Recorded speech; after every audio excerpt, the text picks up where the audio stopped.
I lived as a simple peasant on the outskirts of the kingdom, leading a modest life that was interrupted by the news that the king had received 2 beautiful falcons as a gift. The majesty of these birds and their freedom to soar through the skies had always captured my imagination. One day, the king decided to entrust an experienced animal tamer to train the falcons.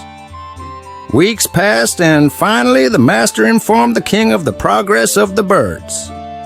One of the falcons demonstrated perfect flight, while the other stubbornly remained on its branch, showing no interest in flying.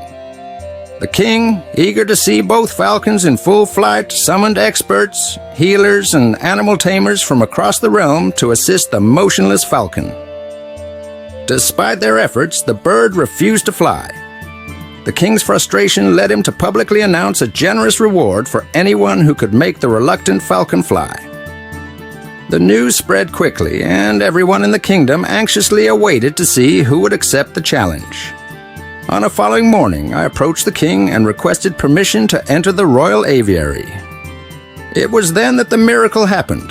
The falcon that had remained motionless for so long finally left its branch and soared into the sky in a display of freedom and grace. The news of my achievement reached the king, who summoned me before him and his court. With curiosity, he asked how I had managed to make the falcon fly and if I was a wizard. With humility, I replied, "No, Your Majesty, I am not a wizard." The solution was simple. I cut the branch the falcon clung to, and at that precise moment it realized it had wings and ventured to fly on its own.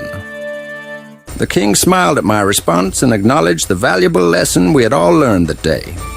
Sometimes true freedom is only attained when we dare to release the bonds we create for ourselves. As Galatians 4:7 says, "So you are no longer a slave, but God's child.